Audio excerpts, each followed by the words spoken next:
نو ډیر قهر په غصه عجیبات را لهدا دا اول سوال د چې دا ملائکه کوي مر ربک دا سوال به اول کوي چې رب دې څوک دلته چې ستا د هر چا پر طاقت باندې یقین نو ته به بیا په هغه جواب ورکوې که ستا خیال دا و چې زما تمام رزق زما و د اولاد و د ښځې له دوکانه ده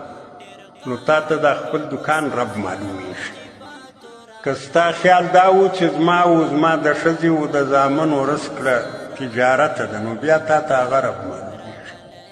که ستا خیال دا و چې زما رزق په چوکۍ پورې تړلی ده نو بیا هغه رب در معلومیږي او که ستا خیال دا و چې زما د رزق فیصلې په اسمان کې کیږي هلته بدلیږي هلته پر لهوړي دلته دا مازې زما په سترګو کې اسباب دي موثر نه دي نو بیا به هلته ته دا جواب ورکوې چې زما رب چې و الله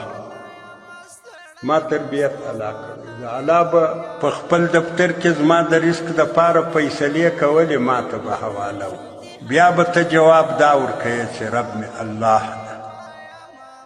زما تربیت و پالنه چې زما په زندگی کې په شل کلنه یا سل کلنه یا هر څونه کاله چې مې سوي دې کې چې له هغې ورځې زما تربیت شروع سوی و چې زه د مور د نس له دنیا څخه دې دنیا ته رالمه الله جل جلاله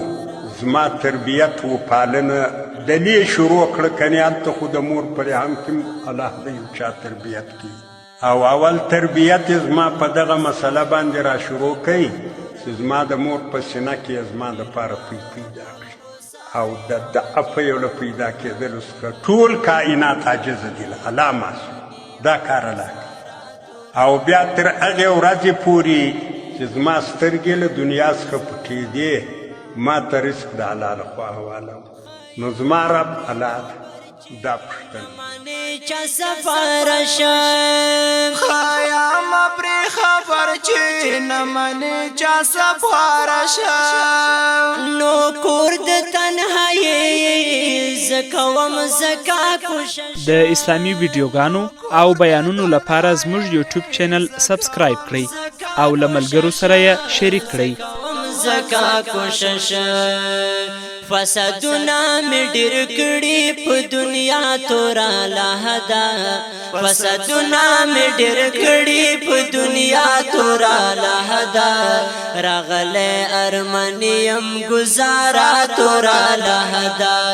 راغلی ارمنیم گزارا تورا لهدا ډېر قهر په غصه